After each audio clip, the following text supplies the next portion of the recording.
खेलने के लिए सब कुछ।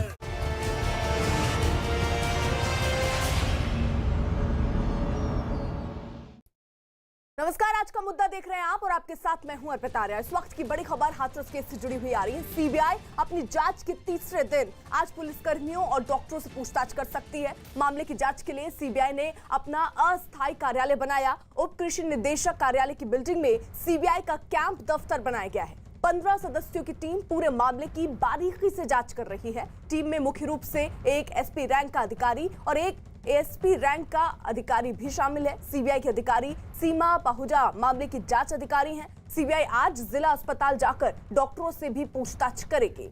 तो फिलहाल आपको बता दें, जो बड़ी खबर आ रही है, हाथरस में 15 दिन जांच करेगी सीबीआई।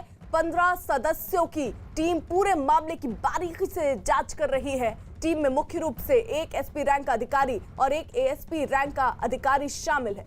सीबीआई के अधिकारी सीमा पाहुजा मामले की जांच अधिकारी हैं। सीबीआई आज जिला अस्पताल जाकर डॉक्टरों से भी पूछताछ करेगी। इस वक्त मैं उसी दफ्तर के अंदर मौजूद हूं जहां पर सीबीआई ने अपना कैंप लगाया है हाथरस में। ये उप निदेशक कृषि दफ्तर है और यहां पर उप निदेशक बैठते हैं। और ये जो कमरा आप देख सकते हैं, इसी को जो सीबीआई के अधिकारी हैं उन्होंने अपना दफ्तर बनाया है। बीते कल यहीं पर 3:40 पर जो पीड़ित के जो बड़े भाई हैं उन्हें लाया गया था और 7:40 पर यहां से उन्हें छोड़ा गया है। घर बाकायदे सीबीआई ने ड्रॉप किया था। जो पीड़ित के बड़े भाई थे, पीड़ित के बड़े भाई के मुताबिक कि उनसे कुछ दस्तावेजों पर साइन कराए गए हैं और कई आप बीती जो थी उस दिन की उसके बारे में सीबीआई ने जानकारी ली है। तो फिलहाल यही वो कमरा है और इसके अंदर एक बाकायदे एक बड़ा सा हॉल है और अंदर कई केबिन्स बने हुए हैं जिसमें जितने लोगों को भी यानी पूछताछ करनी होगी सीबीआई को, उन सभी लोगों को सीबीआई बुलाएगी यहीं पर उनसे पूछताछ करेगी। कल 3.5 घंटे से ज्यादा देर तक जो है वो सीबीआई ने जो पीड़ित के जो बड़े भाई हैं जो 14 तारीख को जो घटना वाले दिन मौजूद थे उनसे पूछताछ की है। हालांकि दावा किया है बड़े भाई ने, पीड़ित के बड़े भाई ने, कि उनसे कुछ दस्तावेज पर साइन करवाया है सीबीआई ने और उनसे उस दिन की आवृत्ति के बारे में पूछा है। तो फिलहाल जो है जितने भी लोगों को सम्मन करेगी सीबीआई इसी दफ्तर में बुलाएगी। जितने लोगों से पूछताछ करनी होगी इस दफ्तर में बुलाएगी। जिस तरीके से एसआईटी ने पुलिस लाइन में अपना कैंप लगाया था, ठीक उसी तरीके से अब जो है सीबीआई ने यहाँ पर हाथरस के इस कृषि भवन में यहाँ पर अपना ऑफिस बना लिया है। तो इस बीच हमारे साथ दो सहयोगी अमित सिंह हाथरस से मौजूद है और अजित सिंह लखनऊ से इस वक्त हमारे साथ है। जल्दी से पहले रुक अमित का। अमित, आज जांच का देखिए तीसरा दिन, आज क्या कुछ रहने वाला है और क्या महत्वपूर्ण, क्या पुलिसकर्मियों और डॉक्टरों से पूछताछ करने के लिए निकल चुकी है सीबीआई की टीम? जी, फिलहाल आपको बताऊं कि सीबीआई जो है आज डॉक्टरों से पूछताछ कर सकती है। इसके अलावा जिन लोगों का जिक्र हुआ है इस पूरे मामले में पीड़ित के गांव में, उनको भी सम्मन जारी कर सकती है। तो सीबीआई लगातार इस पूरे मामले में इन्वेस्टिगेशन कर रही है। फिलहाल जो बीते कल की अगर हम बात करें तो 3.5 घंटे से ज्यादा का वक्त था जब पीड़ित के बड़े भाई को सीबीआई ने अपने दफ्तर में बुलाया था। जो अस्थायी दफ्तर हाथरस में बनाया गया है कृषि भवन में, वहां उनसे पूछताछ की गई है। कुछ इसी तरीके से आज भी जिस तरीके से फुल ऑन एक्शन में कल सीबीआई दिख रही थी, आज भी उसी तरीके का नजारा देखने को मिल सकता है। जो खबरें आ रही हैं कि जो जिला अस्पताल के जो डॉक्टर हैं उनसे पूछताछ कर सकती है, उनसे बातचीत कर सकती है इस मामले को लेकर कि डे 1 को जब पीड़िता पहुंची थी जिला अस्पताल तो उस वक्त क्या हालात थी, हालात उसके किस तरीके से बिगड़ रहे थे, क्या कुछ कौन कौन से नर्स ने उनका इलाज किया और उन नर्सों से क्या कुछ आप बीती, क्या कुछ कहा है पीड़ित ने। तो फिलहाल जो है कल जिस तरीके से फुल ऑन एक्शन में सीबीआई थी, आज भी कुछ उसी तरीके से दिख सकती है। इस वक्त मैं पीड़ित परिवार के घर पर हूं और फिलहाल जो है जो पीड़ित परिवार का जो पूरा परिवार है वो इस वक्त अपने घर के अंदर मौजूद है और हम उनसे थोड़ी देर में बातचीत करने की भी कोशिश करेंगे। ये जानेंगे कि आखिरकार जो पीड़ित के बड़े भाई को कल सीबीआई लेकर गई थी, पहले तो रिक्रिएशन कराया, क्राइम सीन पर रिक्रिएशन कराया माँ और भाई के साथ, और उसके बाद जब घर पे आई थी तो भाई को लेकर अपने साथ चली गई थी। तो क्या कुछ बातचीत हुई, हालांकि जो पीड़ित के भाई हैं उनका दावा है कि कुछ दस्तावेज पर उनसे सिग्नेचर्स कराए गए और इसके अलावा जो आप बीती थी 14 तारीख की उसके बारे में जानकारी ली। अर्पिता। ठीक है अमित, रहिए आप हमारे साथ। हाथरस केस में सीबीआई एक बार फिर पीड़ित परिवार से पूछताछ कर सकती है और पीड़ित परिवार के गांव भी जा सकती है। इससे पहले कल सीबीआई ने पीड़ित के भाई से करीब 4 घंटे तक पूछताछ की। सीबीआई पीड़ित के भाई को उसके घर से लेकर अपने कैंप ऑफिस गई थी जहां उससे पूछताछ की गई। पीड़ित के भाई, बड़े भाई के मुताबिक सीबीआई ने अपने दफ्तर में सिर्फ घटना के बारे में पूछताछ की। पीड़ित का बड़ा भाई शाम 7:40 पर अपने घर लौट आया था। सीबीआई उन लोगों के नाम समन भी जारी कर सकती है जिनका कभी ना कभी इस मामले में जिक्र आया है। यानी अजीत, अब पूरी तरीके से सीबीआई तैयार है और एक के बाद एक कड़ियां जोड़ने की कोशिश सीबीआई की है।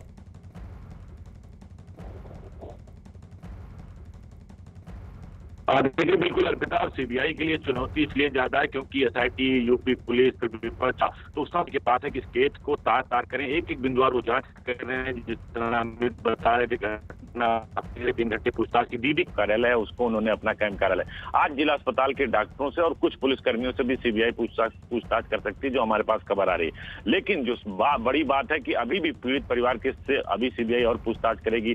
जो 40 लोगों को एसआईटी ने सम्मन दिया था अर्पिता, उन 40 लोगों के अलावा सीबीआई लगभग 50 से 60 लोगों से पूछताछ करेगी, जो 14 तारीख से लेकर और 22 तारीख तक मौजूद थे। तो निश्चित तौर पर सीबीआई के पास अभी जो 15 सदस्यीय टीम है, सीमा पाहुजा जो लीड कर रही है, अभी बहुत सारे जो बिंदु है उसकी जांच करनी बाकी, जो मेडिकल रिपोर्ट्स हैं, जो एफआईआर है, सब कुछ सीबीआई के पास। इसीलिए सीबीआई आज उन डॉक्टरों से बातचीत करेगी जिन डॉक्टरों ने मेडिकल किया था। जब पहले दिन 14 को घटना घटी थी, मारपीट हुई थी, गला दबाया गया था, जिसमें बात आई कि उसका जीभ कट गया, तो उन डॉक्टरों से आज सीबीआई पूछताछ करेगी। इसके अलावा और कई सारे ऐसे बिंदु हैं जिनको जांच करेगी, क्योंकि सारे दस्तावेज उन्होंने डीएमएसपी से भी बात की। सीबीआई के अफसरों ने, हालांकि किसी अफसर को किसी ने किसकी आधिकारिक पुष्टि नहीं की, क्योंकि हाईकोर्ट ने जिस तरह कह दिया कि सीबीआई और एसआईटी जो भी जांच करी उसको कहीं शेयर नहीं करना। कल पीड़ित के परिवार को भी हमारे पास जो खबर आ रही है अर्पिता, उनको भी कहा गया कि मीडिया से बात ना करें। तो अब ये देखना होगा कि सीबीआई किस तरह इस जांच को आगे बढ़ा रही, क्योंकि इस कांड से जुड़े, इस घटना से जुड़ी एक खबर और है अर्पिता, आपको अपडेट कर दूं।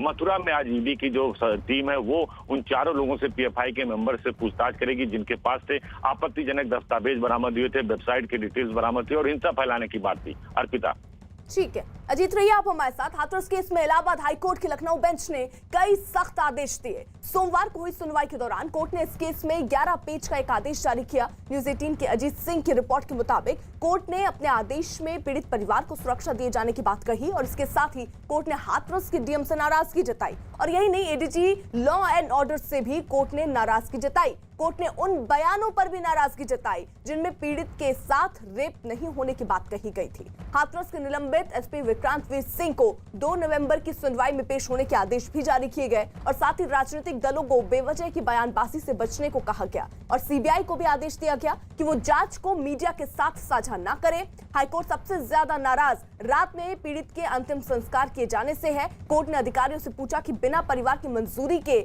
शव क्यों जलाया गया। यानी अमित, कोर्ट की सख्त टिप्पणी इस विषय पर कि आखिरकार सबसे ज्यादा कोर्ट जिस बात से नाराज की, अंतिम संस्कार आखिरकार आनन फानन में बिना सहमति के रात में क्यों किया गया। जी हाँ, बिल्कुल, जो लास्ट राइट किया गया था पीड़िता का वो बिना परिवार के सहमति से किया गया था और इस बारे में जो परिवार जो है वो शुरुआत से ही सवाल उठाते रहा। जब हाईकोर्ट में सभी पीड़ित परिवार के सदस्यों ने अपना बयान दर्ज कराया था तो उस वक्त साफ साफ लफ्जों में पीड़ित परिवार ने हाईकोर्ट में कहा था, हाईकोर्ट की डिवीजन बेंच के सामने, कि बिना उनके सहमति के अंतिम संस्कार देर रात कर दिया गया था। इस पर कोर्ट काफी ज्यादा नाराज हुआ था, डीएम को काफी ज्यादा फटकार लगाई थी और सवाल सीधे सीधे कर दिया था कि डीएम पर कार्रवाई क्यों नहीं हुई। तो ये वो तमाम बातें थी जिस तरीके से पीड़ित परिवार लगातार सवाल उठाते रहा है। हाईकोर्ट में भी आप बीती पीड़ित परिवार ने अपनी बताई कि क्या हुआ था 14 तारीख को, 14 तारीख के बाद का पूरा सिनेरियो बताते हुए और कहा कि किस तरीके से अंतिम देर रात जो अंतिम संस्कार किया गया था उसमें उनकी सहमति नहीं ली गई। तो फिलहाल जो हाईकोर्ट है, हाईकोर्ट जो ने खुद इस पूरे मामले में स्वतः संज्ञान लिया था और स्वतः संज्ञान लेने के बाद और केवल इसी मामले पर सुन रहा था कि लास्ट राइट का अधिकार जो है परिवार के पास था, उसे करने क्यों नहीं दिया गया, अंतिम विदाई क्यों नहीं करने दिया गया, सिर्फ इसी मामले पे सुन रहा था। और इस मामले पे जब पीड़िता का बयान, पीड़ित परिवार का बयान कोर्ट ने सुना तो कोर्ट उस वक्त भड़क गया था। खासतौर से जो हाथरस प्रशासन है उसके ऊपर काफी ज्यादा भड़क गया था और उसकी को लेकर जो ये जजमेंट अपलोड किया गया है हाईकोर्ट की तरफ से, उसमें उन तमाम बातों का जिक्र है।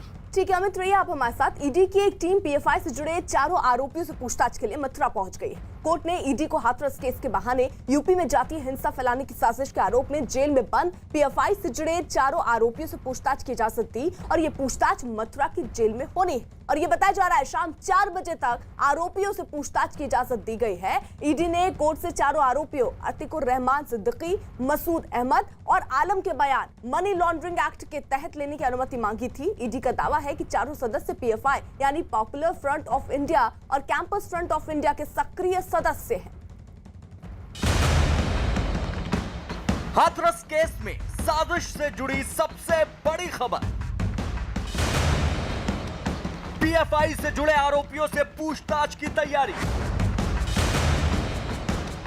पूछताछ के लिए मथुरा में ईडी की टीम।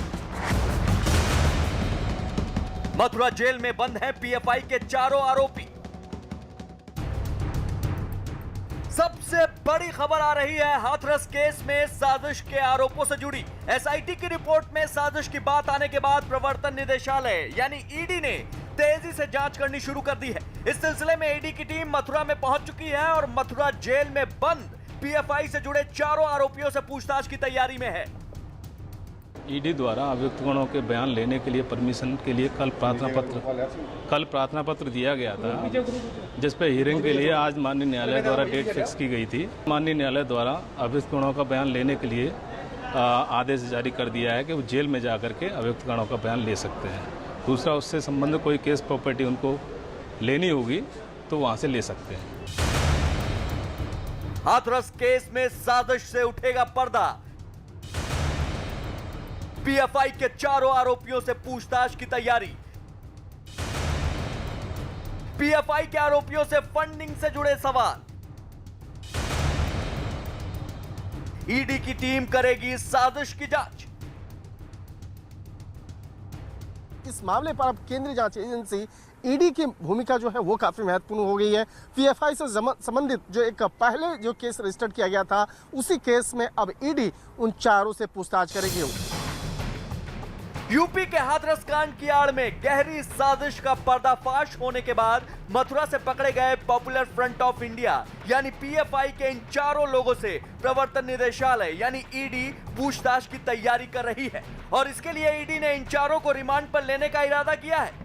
न्यूज 18 इंडिया को ईडी के सूत्रों से पता चला है कि अगर पूछताछ के दौरान हाथरस कांड में जातीय हिंसा भड़काने के पुख्ता सबूत या सुराग मिलते हैं तो पकड़े गए लोगों के खिलाफ अलग से केस दर्ज हो सकता है।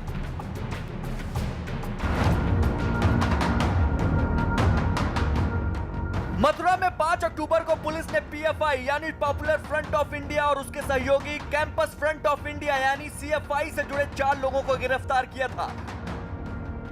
उनमें केरल के मल्लपुरम का रहने वाला सिद्दीक कप्पन, मुजफ्फरनगर का रहने वाला अतीकुर रहमान, बहराइच का रहने वाला मसूद अहमद और रामपुर का रहने वाला आलम शामिल है। इनके पास हाथरस गैंगरेप मामले से जुड़े भड़काऊ साहित्य मिले थे। चारों को हाथरस के रास्ते में गिरफ्तार किया गया था।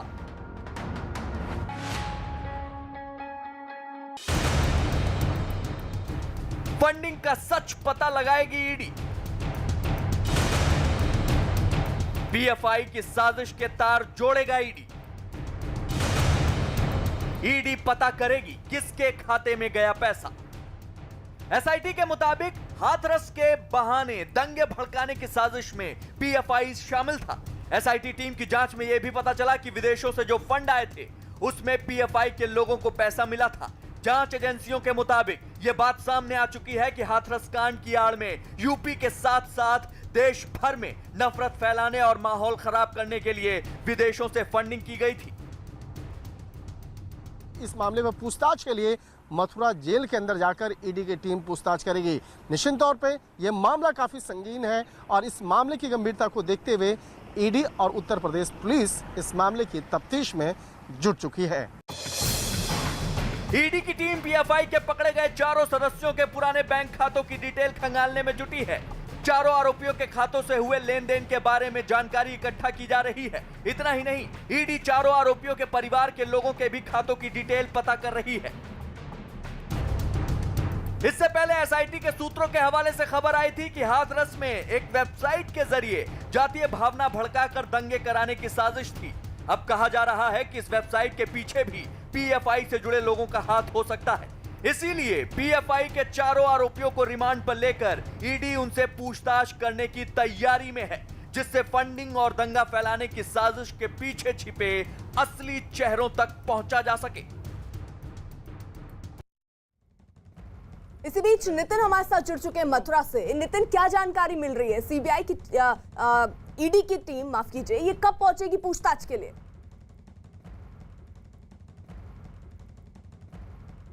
देखिए अर्पिता, हम बताना चाहेंगे कि ईडी की टीम को कल न्यायालय ने, सीजीएम के न्यायालय ने अनुमति दी थी। उसके बाद अब अंदाजा लगाया जा रहा है, क्योंकि सुबह के 10 बज चुके हैं और जो ईडी की जो टीम है वो कुछ ही देर में जो अस्थायी जेल जहाँ पर ये पीएफआई के चारों सदस्य जो बंद हैं उनसे पूछताछ करने के लिए आने वाली है। और देखना होगा कि जो ईडी की टीम है वो कितनी देर जेल के अंदर रहती है और चारों आरोपियों से क्या पूछताछ करती है, कितनी देर में निकल कर आती है।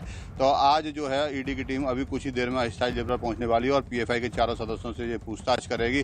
और पूछताछ में जो ईडी के सामने जो कई अहम सवाल होंगे, वो सबसे बड़ा सवाल ये होगा कि आखिर ये वेबसाइट कहाँ, किसने बनाई, कौन ने बनाई, इसमें फंडिंग कहाँ से हुई। और साथ ही एक जो ईडी की टीम थी उसने जो तथ्य अदालत में रखा था कि इस मामले का जो चौथा आरोपी है, एक आरोपी का जो दिल्ली में जो दंगे हुए थे उससे अहम नाता है, उससे उसका संपर्क था। तो इसके चलते ईडी उससे भी गहनता से पूछताछ कर सकती है। और इनके जैसा कि हमने बताया, न्यूज 18 ने बताया कि उनके जो परिवार वाले हैं उनसे भी पूछताछ करेगी और उनके जो खाते हैं उनकी भी जांच ईडी करेगी। लेकिन फिलहाल अब सबसे बड़ी बात यह है कि आज की पूछताछ में ईडी क्या इनसे निकाल कर लेके आती है, ये सबसे बड़ा सवाल होगा। जी ठीक है नितिन, रहिए आप हमारे साथ। वहीं हाथरस केस से जुड़ा हर अपडेट, हर खबर देखिए news18india.com पर।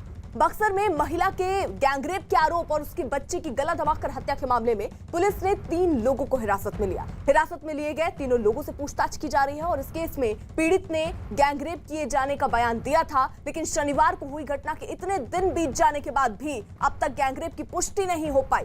शनिवार को पीड़ित महिला और उसका बच्चा बंधी हुई हालत में एक नदी में मिले थे। बच्चे की गला दबाकर हत्या कर दी गई थी, जबकि महिला गंभीर रूप से जख्मी थी। महिला के परिवार वालों ने भी गैंगरेप की बात कही थी। तो बड़ी खबर आपको बता दें, जो जानकारी मिल रही है, इस केस में पीड़ित ने गैंगरेप किए जाने का बयान हालांकि दिया, लेकिन शनिवार को हुई इस घटना ने इतने दिन उसके बीत जाने के बाद भी अब तक गैंगरेप की पुष्टि नहीं हुई है। शनिवार को पीड़ित महिला और उसका बच्चा बंधी हुई हालत में एक नदी में मिले थे और बच्चे की गला दबाकर हत्या कर दी गई थी। महिला गंभीर रूप से जख्मी थी, अस्पताल में उसको भर्ती कराया गया था। हालांकि महिला के जो परिवार वाले हैं वो भी इस बात को कह रहे हैं कि महिला के साथ गैंगरेप हुआ। वहीं बक्सर मामले में पीड़ित परिवार का कहना है कि 3-4 दिन से बयान दर्ज करवाया जा रहा है, लेकिन उन्हें कुछ भी बताया नहीं जा रहा है। परिवार ने इस मामले में न्याय की मांग की है। कुछ बताया गया है अभी तक? नहीं। क्या कहा गया आप लोग को?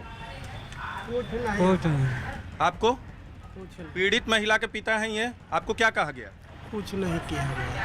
तो कोई मेडिकल रिपोर्ट, पोस्टमार्टम रिपोर्ट के बारे में बताया गया है? कुछ हम लोग का बताया नहीं गया। हम लोग चुपचाप बैठे हुए हैं। तो आप लोग यहाँ क्यों रुके हैं? पुलिस ने क्या कहा है? ये बारा हम कह रहल बनी कि माने काहे हम रुकल बनी जी। तो साहब कहते कि अभी वहाँ बयान देवे के बाद तब जइहल तो 4-5 दिन में तो बयान होता, हमने के कुछ बुझाते। डीआईजी साहब और एसपी साहब से भी आप लोग की मुलाकात हुई थी, कोई बातचीत हुई? क्या उन्होंने पूछा आपसे? कुछ नहीं, हमने के कुछ बताते नहीं कि जाना, हमने के कोई कहता कुछ। तो आप लोगों ने जो आरोप लगाया है उस पर कुछ बातचीत हो रही है कि पुलिस क्या कह रही है जो आरोप लगाया है आप लोगों ने गैंगरेप का? कुछ हम लोग का मालूम नहीं। हाँ। हम लोग चुपचाप बैठे हुए। तो आप लोग क्या मांग करेंगे? क्या मांग करेंगे? आप लोग क्या चाहते हैं? हम लोग चाहते हैं कि अन्याय को अन्याय मिले, अन्याय का न्याय हो। नीरज कुमार हमारे साथ बक्सर से इस वक्त जुड़ चुके हैं। यानी नीरज, देखिए, परिवार ये कह रहा है कि उनको न्याय दीजिए, लेकिन घटना के इतने दिन बाद तक अभी जांच कहां तक पहुंची है और प्रशासन का क्या कहना है? देखिए, पुलिस प्रशासन का ये कहना है कि कल जब बातचीत हुई थी उनका कहना था कि 24 घंटे में जांच पूरी हो जाएगी। अभी हम लोग महिला थाने में यहीं लगातार आरोपियों से और जो हिरासत में लोग हैं उनसे पूछताछ की जा रही है। यहाँ अंदर जो केस की जांच अधिकारी हैं वो तमाम लोगों से जो संदिग्ध भी हैं उनको भी लेकर यहाँ पूछताछ कर रही है। अपने कैमरा पर्सन से कहेंगे कि ये तस्वीरें दिखाएं। इस कमरे के अंदर पूछताछ हो रही है और पीड़ित परिवार यहाँ बाहर इंतजार कर रहा है न्याय के कि क्या कुछ मामला हुआ। अपने कैमरा पर्सन से कहेंगे कि इधर की तस्वीरें दिखाएं। पीड़ित परिवार को आप देख सकते हैं। पीड़ित परिवार यानी पीड़ित महिला के पिता से बातचीत करते हैं। आप लोग को क्या कहा गया है अब तक? कहा गया रोज के माने आज छोड़ देंगे, कल छोड़ देंगे। हम लोग कह रहे हैं कि क्या बात है कि हम लोग के रोके गए हैं। तो साहब कह रहे हैं कि इन लोग के बयान देने के लिए रुके हैं, आज छोड़ देंगे। आज बोला कि छोड़ देंगे, फिर कोर्ट पर बयान दे देगी, छोड़ देंगे। और उसको बोल नहीं जाता है, नेटी छिला गया है, कान में पानी ढुक गया है, सुनाई नहीं देता है, बहिरा नहीं हो गया है। सवेरे हम साहब से बोला कि कान बोलती है कि सुनाई नहीं देता है, कान को दवा करवा, तो साहब बोले कि करवा देंगे। आप लोग चाहते क्या हैं? अब क्या चाहते हैं? न्याय? न्याय चाहते हैं, इंसाफ दिलाइए। इंसाफ चाहते हैं। पीड़ित महिला के पति हैं यहाँ अर्पिता, उनसे बातचीत करते हैं। ये शुक्रवार को यानी पिछले शुक्रवार को अपनी पत्नी को लेने आए थे क्योंकि पीड़ित महिला अपने मायके में थी। आप बताइए क्या कुछ हुआ था, पहले तो ये बताइए, और पिछले 4-5 दिन से आप लोग को क्या कहा जा रहा है?